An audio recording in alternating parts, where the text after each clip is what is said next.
Hello good afternoon students. As you know बच्चे कि हमारा जो है अब आज का लास्ट लेक्चर आने वाला है आपका। और हम जो लास्ट लेक्चर में हमने डिस्कस किया था वो हमने किया था आपका union list, state list and concurrent list. Now अभी जो हम टॉपिक डिस्कस करने जा रहे हैं that is the centre is likely to break. अब हमारा जो सेंटर था वो कहीं ना कहीं जो है वो मतलब टूटने वाला था, उसके अंदर जो पावर थी वो कहीं ना कहीं डिस्ट्रीब्यूट होने वाली थी। इसके बारे में हम चर्चा करेंगे कि सनातन सेड यानी के सनातन क्या बोलता है कि said reallocation of power was necessary not only to strengthen the state but also the center। कहा जाता है कि भाई जो पावर को रिएलोकेट किया गया ये जरूरी नहीं था खाली और खाली जो है स्टेट की मतलब स्टेट को मजबूत करने के लिए, बट ये सेंटर के लिए भी काफी ज्यादा जरूरी था। He said if center is overburdened with responsibility if not functions properly, so it is important that some powers to the state should be transport. कहा जाता है अगर सेंटर के पास इतनी क्षमता नहीं है वो सारी चीजों को हैंडल कर सकता है, तो इसलिए जो है वो सेंटर जो है वो क्या कर सकता है, वो जो है वो चीजें जो है वो स्टेट को दे सकता है, ट्रांसफर कर सकता है। Again Sanatan said state should be given appropriate physical provisions so that they could work in independent and they do not need to depend on center for even nominal expenditure। कहा जाता है कि centre को वो further बोलता है कि भाई आप सेंटर को क्या करना चाहिए, उन्हें जो है स्टेट को क्या मतलब अपना एक फिजिकल प्रोविजन देना चाहिए। फिजिकल प्रोविजंस का मतलब है कि उनको अपना एक बजट होना चाहिए कि उन्होंने कितना ज्यादा पैसा खर्च करना है, किस किस सेक्टर में पैसा लगाना चाहिए, और उस तरह से वो अपने अपने एरियाज को जो है काफी ज्यादा डिपेंड मतलब डेवलप करेंगे और वो खुद जो है किसी पे इंडिपेंडेंट, वो किसी पे डिपेंडेंट नहीं रहेंगे और उस तरह वो स्टेट जो है वो इंडिपेंडेंट हो जाएंगे और जिससे स्टेट जो है वो काफी ज्यादा डेवलप्ड हो जाएंगी। Sanatan and many other predicted dark future if allocation is not done properly, यानी कि इन्होंने कहा कि अगर एलोकेशन फंड्स की जो है प्रॉपरली नहीं हुई तो उससे क्या होगा, उससे जो है फ्यूचर हमारा डार्क में चला जाएगा।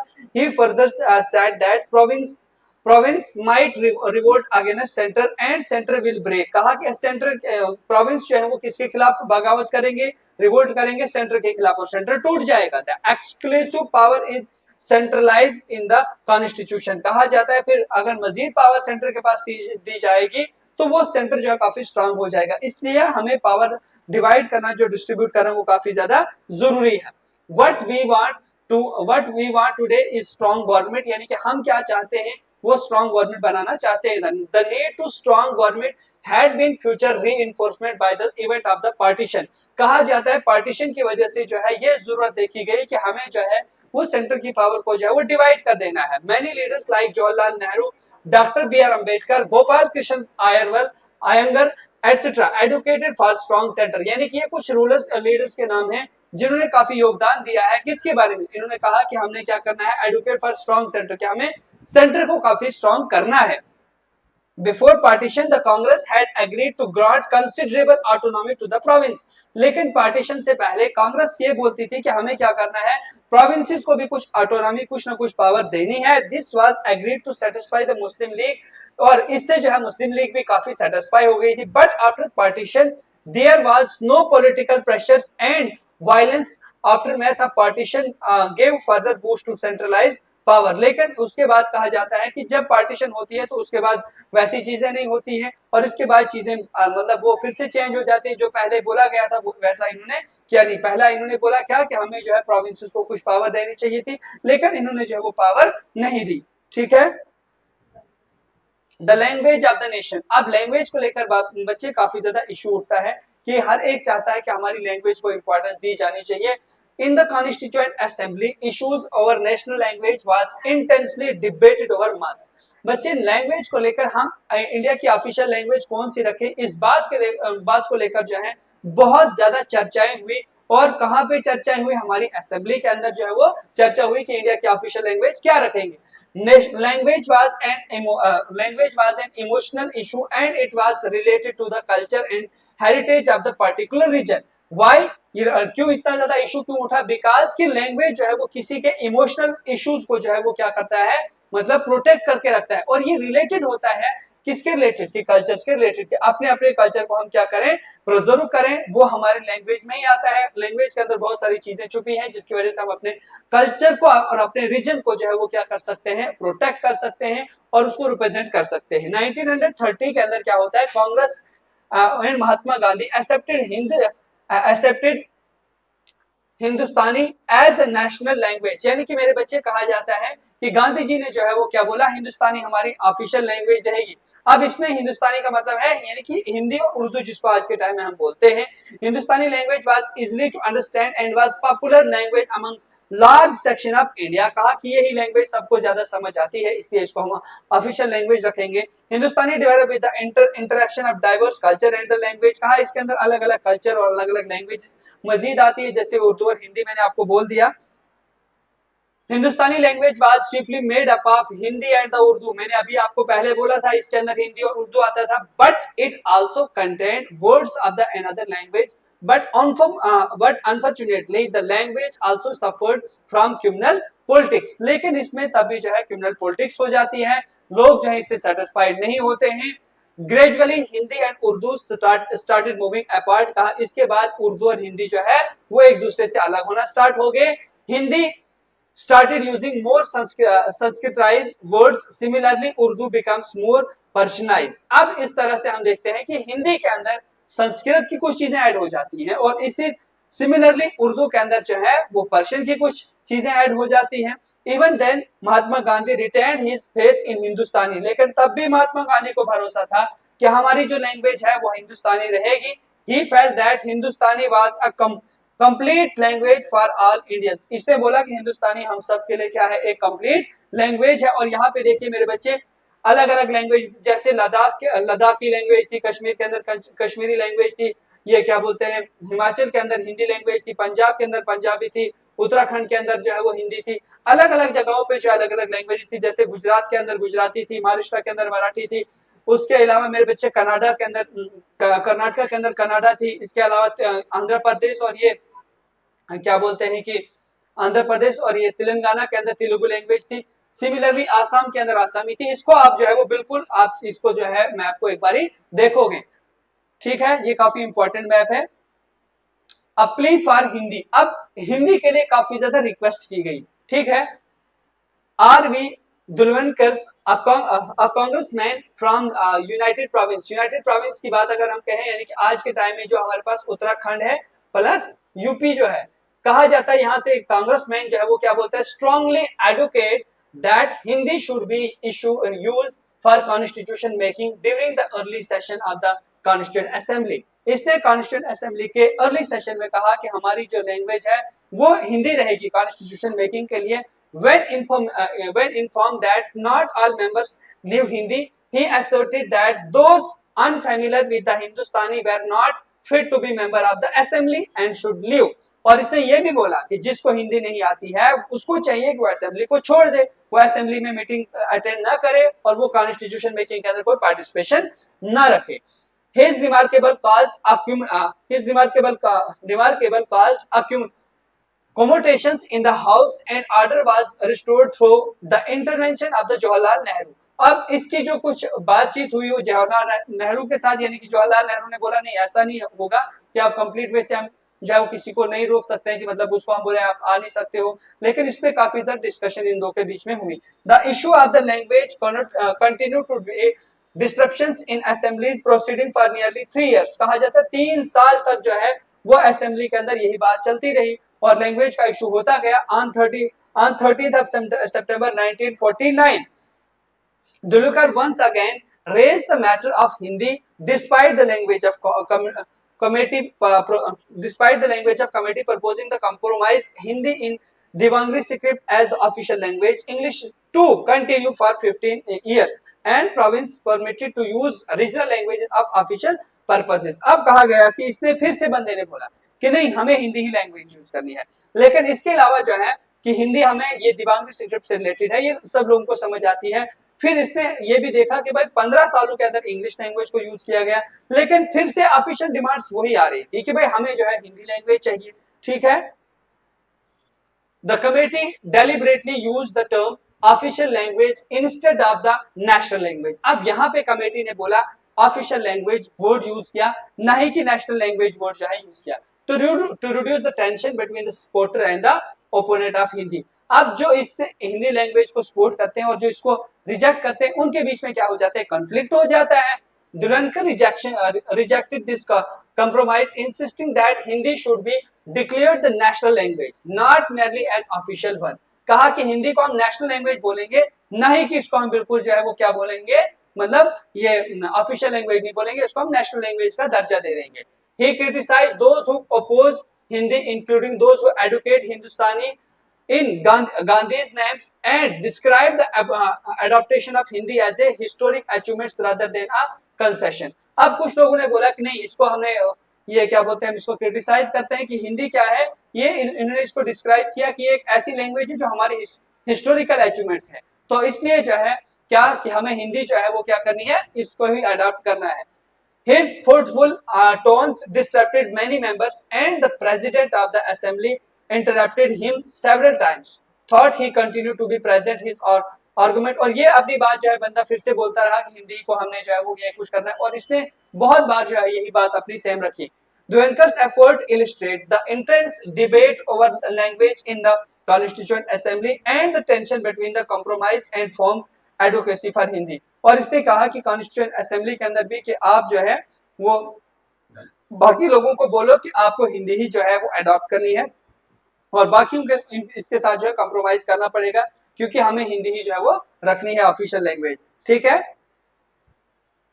The fear of domination. अब फियर यहाँ पे जो है वो एक किस्म का डोमिनेशन का डर था. डोमिनेशन का मतलब क्या है, यानी कि कुछ लोग जो है वो पावर जब ज्यादा ले लेते हैं उसका डर था. After Dulankar's speech, Shrimati G. Gotabhai from the Madras highlighted the growing controversy over the national language. अब दूसरे लोग भी जो है इसी कंट्रोवर्सी को लेकर उठते हैं. मद्रास से लैंग्वेज को related non Hindi speakers regions felt that promoting the Hindi could weaken the influence of their regional language on India's composite culture. अब मेरे बच्चे आपको पता होना चाहिए साउथ इंडिया में हिंदी लोगों को कम आती है, इसलिए इन लोगों ने कॉन्फ्लिक्ट उठाया. साउथ इंडिया के लोगों ने बोला कि भाई हिंदी हमें जो है वो हिंदी नहीं चाहिए. अगर आप हिंदी को ही रख रहे हो तो इसका मतलब आप क्या करें, आप अपनी बात हमें हमारे ऊपर थोप रहे हो, जबरदस्ती अपनी बात मनवा रहे हो, और आप लोग हमारे कल्चर को क्या कर रहे हो, उसको जो है वो खराब कर रहे हो, और हम अपने कल्चर को प्रेजेंट नहीं कर सकते हैं.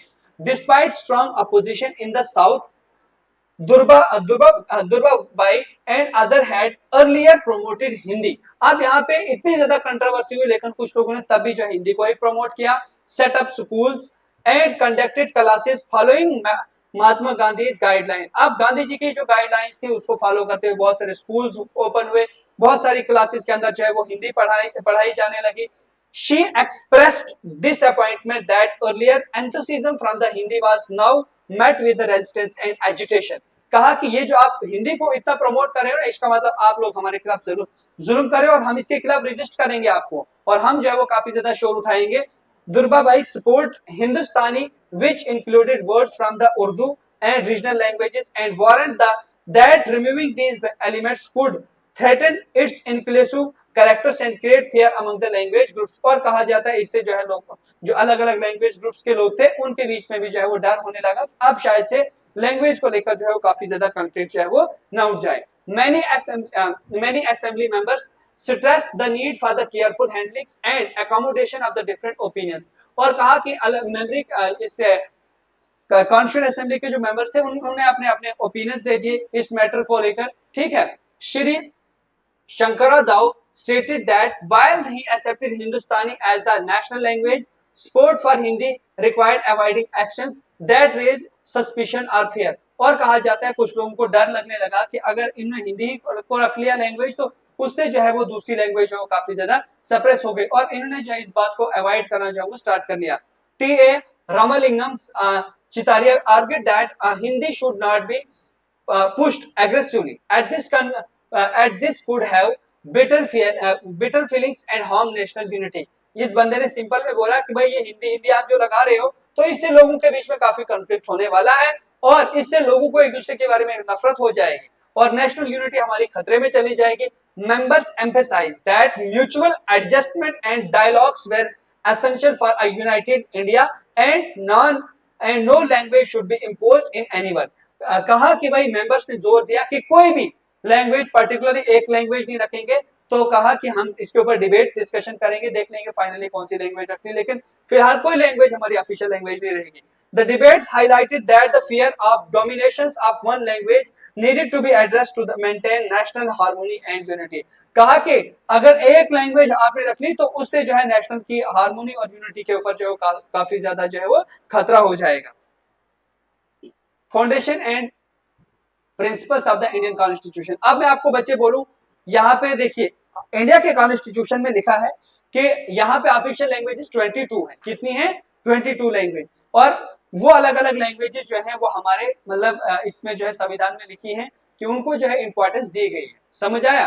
तो ऑफिशियल लैंग्वेज यहाँ पे मतलब वैसी तो नहीं है कि हम 100% कहें कि हिंदी है या उर्दू है, बिकॉज कि अगर हम देखें जितनी भी कोर्ट्स की जजमेंट आती है तो कोर्ट्स की जजमेंट के अंदर जो है वो इंग्लिश ही लैंग्वेज यूज होती है. लेकिन अगर हम हिंदी लैंग्वेज का देखें तो मतलब ऑफिस के अंदर जो लैंग्वेज बोली जा रही है स्टिल नाउ तो वो ज्यादातर उर्दू ही बोली जा रही है. लेकिन अगर हम बात करें साउदर्न स्टेट की तो वहां पे अभी भी लोग जो है ज्यादातर इंग्लिश ही बोलते हैं. तो क्लियर वे से अगर हम कहें तो हमारे कॉन्स्टिट्यूशन में शेड्यूल 8 में जो है वो 22 लैंग्वेजेस को जो है वो स्टेट मतलब वो क्या बोल मतलब उनको जो है रखा गया है कि इन 22 लैंग्वेजेस के अंदर जो है ये क्या बोलते हैं मतलब ऑफिस के अंदर रह सकती है. लेकिन उनमें से भी 22 में से ज्यादातर इंपॉर्टेंट जो है वो हिंदी और इंग्लिश को ही दी जाती है. ठीक है. Foundation and principles of the Indian constitution. अब इंडिया के कॉन्स्टिट्यूशन की फाउंडेशन कैसे डाली जाती है और इसके प्रिंसिपल्स क्या है? The Indian constitution was created through intense debate and discussion with many decision coming from the compromise between the different views. कहा जाता है इंडिया के कॉन्स्टिट्यूशन के अंदर बहुत डिबेट और डिस्कशंस हो जाती हैं, बहुत सारे लोगों के व्यूज लिए जाते हैं. ठीक है. A major agreement was to grant voting right to all adults, which was a bold move.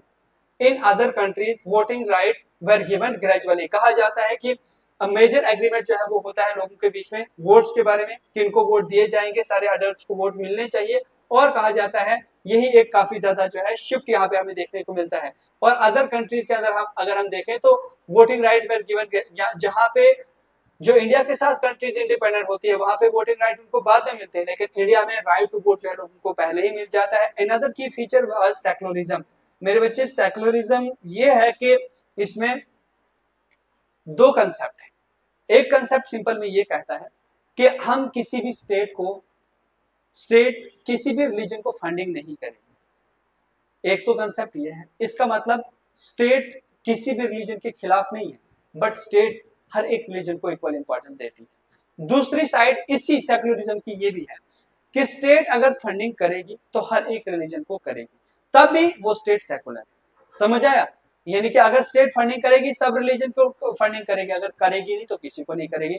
दोनों ये एस्पेक्ट्स जो आपने इसके याद रखने हैं. या अगर हम इसकी डेफिनेशन देखें secularism, a state which has no religion at all, यानी कि एक ऐसी स्टेट जिसका रिलीजन नहीं होता है. It give equal importance to each and every religion, although not explicitly state in the preambles, it was included the foundation rights. यानी कि जो है हमारे कॉन्स्टिट्यूशन में कुछ फाउंडेशन राइट भी दिए जाते हैं, जैसे फ्रीडम ऑफ रिलीजन आर्टिकल 25 से 28. इसके बाद कल्चर एजुकेशन राइट मेरे बच्चे आर्टिकल 29 और 30 अपने कल्चर को हम प्रमोट कर सकते हैं. और right to equality article number 14 से 14, 16 और 17 जो हमें क्या देते हैं, काफी हमारे ये सारे के सारे राइट जो है फंडामेंटल राइट्स हैं जो जरूरी है हमारी ऑल राउंड डेवलपमेंट के लिए. The constitution guaranteed equal treatment of all religions. जो हमने अभी पीछे सेक्युलरिज्म पढ़ा वही बोल रहा है कि भाई कॉन्स्टिट्यूशन जो है सब रिलीजन को इक्वल ट्रीट करता है. No compulsory religion instruction in school. किसी भी स्कूल के अंदर कोई रिलीजियस इंस्ट्रक्शन नहीं दी जाएगी. No religious discrimination in jobs, यानी कि किसी को जो है on the basis of his religion हम जॉब नहीं देंगे और उसके साथ कोई डिस्क्रिमिनेशन नहीं करेंगे. It also allowed for social reforms like banning untouchability and changing personal and family laws. यानी कि मेरे बच्चे जो अनटचेबिलिटी की प्रॉब्लम है उनको जो है खत्म करना और पर्सनल और फैमिली लॉज को भी जो है वो चेंज किया गया है सो दैट की यूनिफॉर्मिटी इंडिया के अंदर लाई जाए. Indian secularism involves a balance distance between the state and the religion. कहा कि इंडिया का जो ये सेक्युलरिज्म है यहाँ पे एक ऐसा सेक्युलरिज्म है जो स्टेट और रिलीजन के बीच में काफी ज्यादा जो है एक बैलेंस मेंटेन करके रखता है. The Constituent Assembly debate shows how different ideas were discussed and how members changed their views over time based on the argument and events. कहा जाता है यहाँ पे हमें देखने को मिलता है कि कॉन्स्टिट्यूशन को जब हम देखते हैं तो अपने अपने व्यूज तो सब लोगों ने दिए, लेकिन उन व्यूज के उन मेंबर्स के जो व्यूज थे उनको डिस्कस किया गया और टाइम के साथ जो है उनको कहीं ना कहीं आर्गुमेंट्स भी उनके ऊपर हुए और जो बाकी इवेंट्स कुछ हुए। तो जैसे यहाँ पे नीचे बोला गया है, सबसे पहले मेरे बच्चे देखो कि की एलिमेंट्स इन द इंडियन सब कॉन्टिनेंट इंडिपेंडेंस। तो इंडिया जब इंडिपेंडेंस हो जाता है, लेबर गवर्नमेंट इन इंडिया बनती है। अच्छा, उसके बाद कैबिनेट मिशन प्लान ये पहले आता है, उसके बाद फॉर्मेशन ऑफ इंटरनल गवर्नमेंट होती है, मुस्लिम लीग की वजह से पार्टीशन होती है, जिनाज के का इलेक्शन यानी कि पाकिस्तान के बारे में कहना और पाकिस्तान जो है इंडिपेंडेंट होता है। ये काफी ज्यादा इंपॉर्टेंट डेवलपमेंट हुई है जब हमारा कॉन्स्टिट्यूशन जो है वो बन रहा था। टाइमलाइंस काफी इंपॉर्टेंट है इस चैप्टर की भी, जो मैंने आपको बोला था लास्ट वाले चैप्टर की भी इंपॉर्टेंट है और इसकी भी काफी इंपॉर्टेंट रहने वाली है। 26 जुलाई 1945 के अंदर क्या होता है मेरे बच्चे, लेबर्स गवर्नमेंट बनती है, ठीक है, इंडिया के अंदर।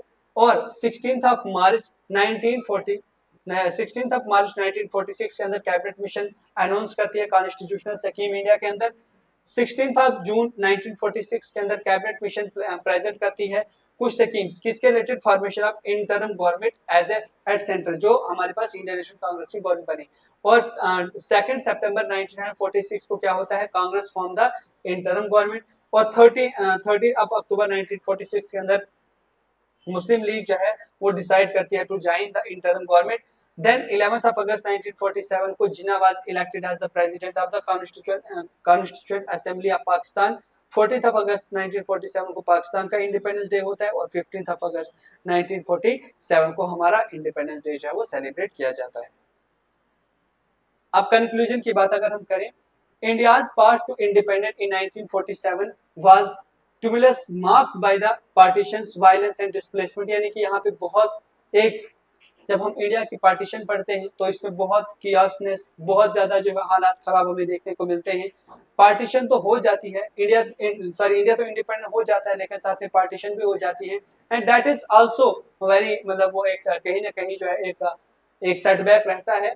की movements like the quit India and leaders like Nehru and Patel fuelled the struggle. यानी कि कुछ ऐसे लीडर्स हैं जिन्होंने काफी योगदान दिया। और मूवमेंट जैसे हम बात करें तो quit India movement, the constituent assembly dominated by Congress navigated the complexities of integrating the principal states and address minorities rights, shaping a constitution that aimed to unite a diverse nation under the principle of the justice, liberty and equality. हमारा यहाँ constitution जब बनाया गया उसमें बहुत सारी चीजें रखी गई, जस्टिस, लिबर्टी और इक्वालिटी के रिलेटेड जो चीजें थी। Today's India constitution stand as a testament to its resistance, striving to foster unity amid diversity while upholding fundamental rights for all its citizens। और हमारा जो कॉन्स्टिट्यूशन है इसमें फंडामेंटल राइट्स जो हैं वो सब सिटीजन्स को जो है वो दिए गए हैं।